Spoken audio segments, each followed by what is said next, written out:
The courtroom air in New York City hung thick with the scent of polished wood, stale sweat, and fear. It was June 1923.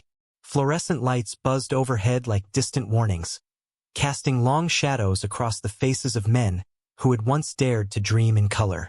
Marcus Garvey stood tall in the defendant's chair, his broad shoulders squared beneath a crisp suit, eyes burning with the fire of a man who refused to bow. The judge's gavel had already fallen once, twice, echoing like a death knell across the marble floors. But it wasn't the gavel that sealed his fate. It was something smaller, something almost laughable in its simplicity.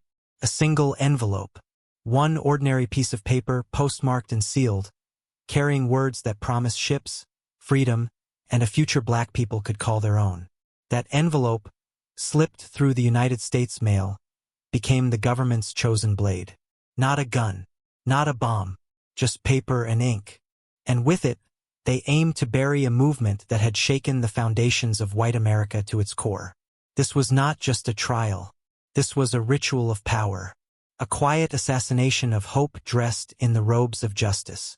Outside those courthouse walls, Harlem pulsed with the rhythm of a people awakening. Jazz spilling from speakeasies, street corners alive with voices chanting Garvey's name. Parades of black men and women marching in military precision under the red, black, and green flag of the Universal Negro Improvement Association. Inside, federal agents watched from the gallery, their notebooks filled with years of surveillance notes. Edgar Hoover, that ambitious young architect of fear, had marked Garvey as public enemy #1 long before the jury was seated. Not because Garvey preached violence. No, because he preached ownership. Because he told black people they did not need permission to rise. Because in a nation built on stolen labor and enforced segregation, one man's vision of black ships sailing the Atlantic threatened to rewrite the entire map of empire. Imagine it. The year is 1919 when the seeds of this moment were first planted. World War I had just ended, and black soldiers returned from European battlefields only to be lynched in their uniforms on American streets. The Red Summer of 1919 saw white mobs burn black neighborhoods to the ground in cities from Chicago to Washington. Blood ran in the gutters while politicians looked away. And in the middle of that inferno, Marcus Garvey stood on stages across the country, his voice thundering like Judgment Day. "Up, you mighty race," he roared. "You can accomplish what you will." Millions listened, millions believed, but powerful people noticed. They noticed the way black sharecroppers in the South sent their last dollars to buy stock in Garvey's Black Star Line. They noticed the way factory workers in the North pinned UNIA buttons to their lapels like badges of war. They noticed the way African kings in distant colonies began whispering his name in secret councils. And they feared what came next. This was the moment everything changed. Because Garvey did not ask for equality. He demanded sovereignty. He did not beg for a seat at the white man's table. He built his own. And when the system could not break him with riots or ridicule, it reached for the quiet weapon of bureaucracy. An envelope, a technicality, a federal mail fraud charge that would drag him from the mountaintop into the abyss. But before we unravel how one piece of mail toppled an empire of dreams, we must go back. Back to the dirt roads of colonial Jamaica. Back to the boy who would become the storm. Because to understand why they destroyed Marcus Garvey, you must first understand what they were so desperate to kill. The island of Jamaica in the late 1800s was a place of brutal beauty and deeper chains. The air carried the sweet rot of sugar-cane fields worked by the descendants of enslaved Africans, while British overseers sipped tea on verandas built from the profits of human flesh. Marcus Mosiah Garvey was born into this world on August 17, 1887, in St. Ann's Bay, the youngest of 11 children, though only he and one sister would survive to adulthood. His father, a stonemason with a library of books and a temperament as hard as the rocks he cut, taught the boy the value of knowledge and self-reliance. His mother, a gentle domestic servant, whispered stories of African kings and queens lost to the Middle Passage. But even in their modest home, the color line cut deep. Jamaica's colonial society ranked people by the shade of their skin, and Garvey, dark, unmistakably African in feature and hue, stood at the very bottom. As a child, He played with white neighbors' children under the mango trees, laughing without care. Then one day the laughter stopped. His white playmates were pulled away by parents who suddenly saw color where innocence had once lived. "You are black," they were told. "He is not like us." That moment carved itself into Garvey's soul like a brand. It was not the first wound, and it would not be the last. By age 14, school ended for him. Poverty demanded he learn a trade. He apprenticed in a print shop in Kingston, where the clatter of presses and the smell of fresh ink became his university. There, amid the headlines of empire and the whispers of rebellion, his mind began to sharpen. He watched how words could be weapons, how newspapers shaped reality, how the powerful controlled the narrative. And he vowed, quietly at first, that one day he would seize that power for his people. But Jamaica was too small for the fire building inside him. At 20, he left for Central America, chasing work in the banana plantations of Costa Rica and the canal digs of Panama. What he found was hell dressed in tropical heat. Black workers, Jamaicans, Haitians, Barbadians, labored in disease-ridden swamps for pennies while white supervisors lived in luxury. Garvey saw men die from yellow fever and exhaustion, their bodies buried unmarked while company profits soared. He tried to organize. He wrote letters. He spoke out. And he was fired, blacklisted, forced to move on. The lesson burned deep. No matter where black people went in the white man's world, the system was designed to extract, not elevate.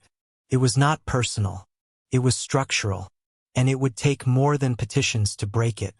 London called next. In 1912, Garvey sailed for the heart of empire, working odd jobs while devouring books in the British Museum.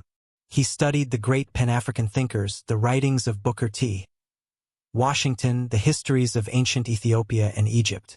He met African students and Caribbean intellectuals in smoky cafes, listening as they dissected the lie of white supremacy. Here, in the belly of the beast, Garvey's worldview crystallized. Black people worldwide shared one fate under colonial boots. Division was the enemy's greatest tool. Unity, economic, cultural, political, was the only path to resurrection. He returned to Jamaica in 1914 with a fire no ocean could extinguish. On August 1st, the anniversary of emancipation, he founded the Universal Negro Improvement Association, the UNIA, a small group at first, a handful of dreamers meeting in a dingy hall. But the seed had been planted, and across the sea, America waited like a powder keg. In 1916, Garvey arrived in the United States with nothing but a suitcase and that impossible vision. Harlem was exploding with black migrants fleeing Southern terror. The Great Migration had brought millions north, only to find new forms of chains. Crowded tenements, factory exploitation, race riots. Garvey stepped off the boat and into this cauldron. He spoke at street corners, his voice rising above the clatter of elevated trains and the cries of pushcart vendors. At first, crowds were small, skeptical, but something in his words struck like lightning. He did not speak of patience or gradualism. He spoke of pride, of Africa rising, of black people building their own ships, their own banks, their own nations. "We are going to emancipate ourselves from mental slavery," he declared. "None but ourselves can free our minds." Word spread like wildfire. The UNIA chapters multiplied.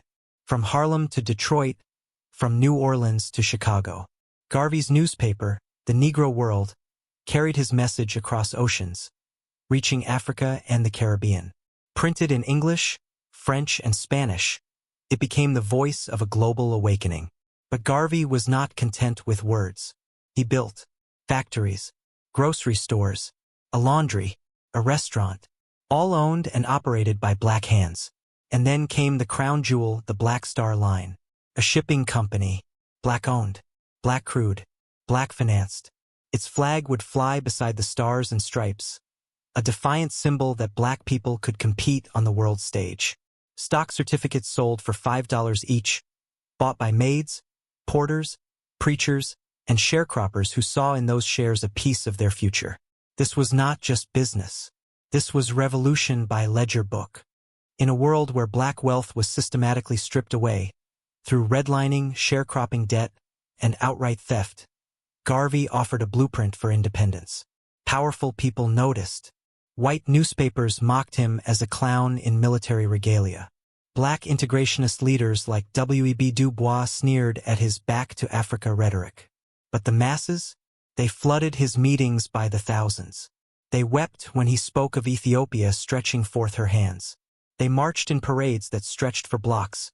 Men in sharp uniforms, women in flowing robes, children carrying the UNIA flag like sacred banners. Harlem became the capital of a new black empire in exile, and the old empire trembled. By 1920, the UNIA claimed millions of members worldwide. Conventions in Madison Square Garden drew 25,000 delegates. Garvey addressed them from a throne-like stage, his voice amplified across the radio waves of the future. He negotiated with world leaders. He sent emissaries to Liberia. He dreamed aloud of a united Africa free from colonial chains. But every ascent casts a longer shadow. In the corridors of Washington, a young J. Edgar Hoover sat at his desk, reading surveillance reports with growing alarm. Garvey was not calling for integration. He was calling for separation, not begging for rights, demanding power. Hoover, architect of the fledgling Bureau of Investigation, saw in Garvey the seeds of something far more dangerous than communism or anarchism. He saw a movement that could inspire global revolt. He labeled Garvey the most dangerous Negro in America, and he set the machinery in motion. Agents infiltrated UNIA meetings. Informants took notes on every speech. Mail was intercepted. Telephones tapped. Yet for years they found nothing criminal. Garvey preached self-defense but never advocated violence. His businesses operated in the open. His finances, though chaotic, were not hidden. The system needed a crack. And in the promotional materials for the Black Star Line, they found it. Brochures promised a grand fleet. One ship pictured was the Orion, soon to be renamed the Phyllis Wheatley after the Black poet. But the deal had not yet closed. The ship was not yet theirs. When those brochures went through the United States mail, federal eyes lit up. Mail fraud. Federal crime. Suddenly, one envelope, kept by a single disappointed investor, became the thread that would unravel everything. This was not just legal technicality. This was calculated destruction. The government knew most stock sales happened at rallies, not through post. They knew Garvey himself had not personally mailed the offending circular. But they needed a win. They needed to silence the voice that told black people they were gods in chains. They needed to prove that no black man, no matter how brilliant or bold, could challenge the natural order. The trial dragged on for weeks. Garvey, untrained in law, defended himself with fiery eloquence. He called witnesses. He exposed contradictions. But the deck was stacked. The jury, mostly white, deliberated for 10 hours. They acquitted his co-defendants. They convicted Garvey. 5 years in federal prison, a $1,000 fine, and the slow death of a dream. But Garvey did not break. Even in the Atlanta penitentiary, he wrote letters that inspired the faithful. Even as his ships were sold off for scrap, his words sailed on. "Look to Africa," he told his people from behind bars. "When a black king shall be crowned." The movement fractured under the weight of betrayal and infighting, some planted by government spies. Yet the ideas endured. They seeded the soil for future rebellions. They whispered through the decades, from the streets of Harlem to the villages of Ghana, from the prisons of Alabama to the campuses of the 1960s. Marcus Garvey was not just a man. He was a warning shot across the bow of empire. And empires do not forget. If you are still with me, if your blood is running hot with the realization that history is not neutral, that it is written by the victors and erased by the fearful, then you already know why stories like this are buried. This channel exists to dig them up, to shine light into the shadows where power hides its crimes. If Garvey's fight for true independence moves you, if you believe that the same forces that feared him still operate today, then join us. Hit subscribe right now. Turn on notifications so you never miss the next revelation. Like this video if you stand for hidden truths. Because every view, every subscription, is a brick in the wall against the erasure of our collective memory. We are uncovering what they tried to burn. And we are just getting started. Now let us return to the beginning, to the soil that forged him. Jamaica in the 1890s was more than scenery. It was a laboratory of control. The British had ended legal slavery decades earlier, but the economic chains remained tighter than ever. Sugar plantations still dominated the landscape, their fields stretching like green prisons under the relentless sun. Black families scratched out livings on marginal plots, while the best land belonged to absentee landlords across the ocean. Garvey's father, Marcus Sr., was a man of fierce independence, a stonemason who built walls not just with mortar but with the stubborn refusal to bend. He collected books the way others collected debts, teaching his son that knowledge was the one possession no master could seize. Yet even he could not shield young Marcus from the daily humiliations of colonial life. School was a mixed blessing. The curriculum drilled British loyalty into black children. God save the Queen, the glory of empire, the inferiority of the native. Garvey excelled, but the lessons chafed. Teachers, often lighter-skinned or white, favored students closer to the colonial ideal. One incident stayed with him forever. A white classmate he considered a brother suddenly turned cold after their parents intervened. The lesson was clear. Race was not abstract. It was a weapon. It divided before it destroyed. By 14, economic necessity pulled him from the classroom into the print shop. There, amid the rhythmic thud of presses and the sharp scent of lead type, Garvey discovered his true classroom. He set type for newspapers that celebrated empire while ignoring the suffering at its feet. He read between the lines. He saw how stories were shaped, how truth was edited to serve power. The print trade gave him more than skills. It gave him voice. He joined the Printers' Union, organizing for better wages, only to watch the strike crushed by colonial authorities. Black workers were expendable, their demands labeled dangerous. Garvey began traveling the island, speaking to small groups about dignity and rights. But Jamaica felt like a cage. The real battles, he sensed, lay beyond its shores. In 1908, he sailed for Costa Rica, seeking fortune and finding only the brutal machinery of American fruit companies. Black laborers died in the banana groves. Their bodies fed to the jungle while white managers grew rich. Garvey wrote exposes for local papers. He was fired, blacklisted, forced to wander through Panama, Honduras, Ecuador, each stop revealing the same pattern. Black hands built empires. White hands owned them.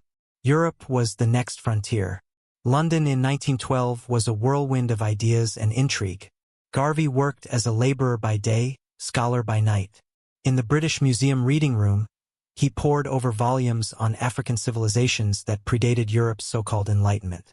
He met Sudanese, Nigerian, and West Indian students who spoke of a coming awakening. He read Booker T. Washington's Up from Slavery and felt the call to industrial self-reliance. But Washington's accommodationism was not enough. Garvey wanted more. He wanted Africa for Africans. He wanted global black unity that transcended borders. The seeds of Garveyism were sprouting. Race pride, economic independence, political sovereignty. When he returned to Jamaica in 1914, the UNIA was born not as protest but as construction. A vehicle for the redemption of a race scattered by slavery and colonialism. America, however, would be the proving ground. When Garvey docked in New York in 1916, the city was a pressure cooker. The Harlem Renaissance was stirring, but beneath the artistic flowering lay rage. Lynchings in the South continued unabated. Northern factories exploited black migrants while unions barred their doors. Garvey spoke at a small hall in Harlem, and though only a few dozen came, something electric passed between him and the audience. He did not promise pie in the sky. He promised power in their hands. Within months, the UNIA exploded. Chapters spread like wildfire. The Negro world became required reading in black homes. Garvey's message was simple yet revolutionary. Stop waiting for white approval. Build. Lead. He understood the psychology of oppression. Centuries of slavery had taught black people to doubt their own worth. Garvey countered with pageantry and pride. UNIA parades featured marching bands, uniformed officers, and women in elegant gowns. The red, black, and green flags symbolized blood, soil, and life. The anthem, Ethiopia, Thou Land of Our Fathers, stirred souls to tears. This was not vanity. This was psychological warfare against self-hatred. And it worked. Ordinary people, domestic workers, Pullman porters, small farmers, sent their hard-earned dollars to support the cause. They saw in Garvey a black Moses leading them not to heaven but to self-determination on earth. The transformation was profound. A sharecropper in Mississippi who once bowed to the local sheriff now stood taller after reading The Negro World. A factory worker in Chicago who endured daily slurs now dreamed of captaining a Black Star ship. Garvey did not invent black pride. He weaponized it. He turned it into institutions. And institutions frighten empires. As the movement swelled, so did the opposition. Local politicians whispered warnings. White business owners saw lost customers. Even some black leaders, comfortable in their roles as intermediaries, viewed Garvey as a threat to the slow march toward integration. But none matched the quiet fury building in Washington. J. Edgar Hoover, barely 30, was rising fast in the Bureau of Investigation. Fresh from crushing radicals during the Palmer raids, he turned his gaze to the Negro question. His memos were clinical, cold. Garvey's crime? Promoting race consciousness on a scale never seen. Hoover ordered surveillance. Agents embedded themselves in UNIA ranks. Reports flooded back detailing speeches, finances, membership rolls. Yet no smoking gun emerged. Garvey broke no laws. He simply refused to stay in his place. Then came the Black Star Line. Announced in 1919, it was more than a company. It was a declaration of economic war. Black people would control transatlantic trade. They would link the diaspora to the mother continent. They would transport goods, passengers, ideas. Stock sales launched with rallies that filled halls to overflowing. People lined up for hours, clutching crumpled bills, believing they were buying a piece of freedom. The first ship, the SS Yarmouth, renamed the Frederick Douglass, sailed from New York in 1920 amid cheering crowds and brass bands. It was rusty, overpriced, poorly maintained. But symbolism outweighed seaworthiness. Black crew, black officers, black passengers bound for the Caribbean. The image flashed across newspapers worldwide. In Africa, colonial governors took note. In the American South, Klansmen burned crosses in protest. And in Hoover's office, the file thickened. The ships that followed faced sabotage, bad deals, mechanical failures. White sellers inflated prices and delivered lemons. Internal mismanagement compounded the chaos. Garvey, a visionary, was no accountant. Yet the dream persisted. Promotional materials promised expansion. One brochure featured a majestic vessel labeled the Phyllis Wheatley. In truth, negotiations dragged on. The ship was not yet under contract. When the brochure entered the mail, federal prosecutors pounced. An envelope sent to a single buyer in Virginia became the government's golden ticket. Mail fraud, federal jurisdiction. The trap snapped shut. Garvey fought like a lion in court. He cross-examined witnesses. He exposed the political motivations.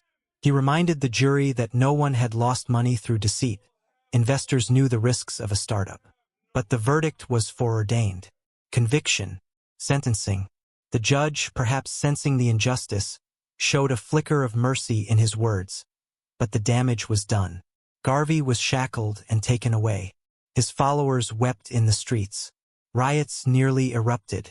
But the message was clear. Rise too high, and the system will clip your wings with the smallest of blades. In Atlanta Federal Penitentiary, Garvey continued the fight. He wrote editorials smuggled out by visitors. He maintained correspondence with UNIA leaders worldwide. He warned of the dangers of division planted by infiltrators. His health suffered. His spirit never did.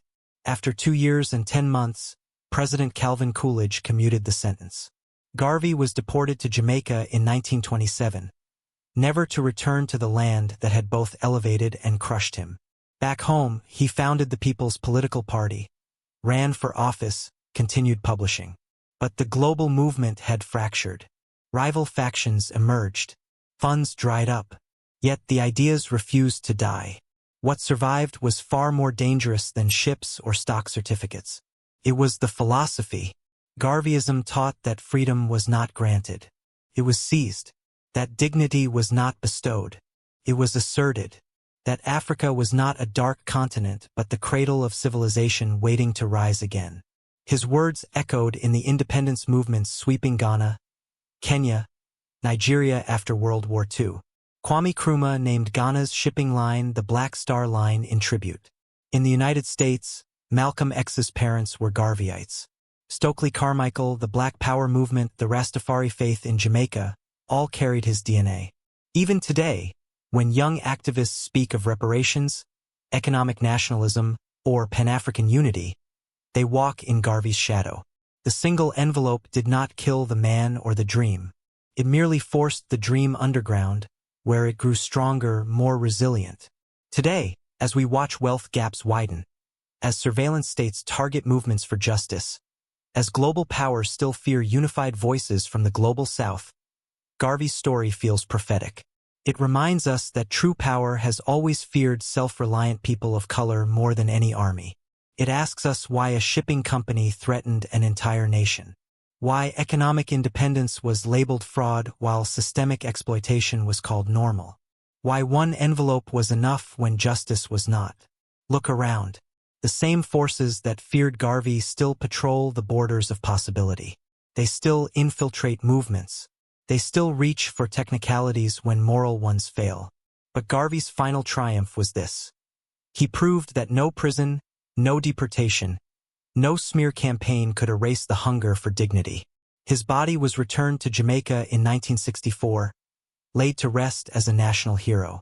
In 2025, a United States president issued a posthumous pardon, acknowledging what millions always knew.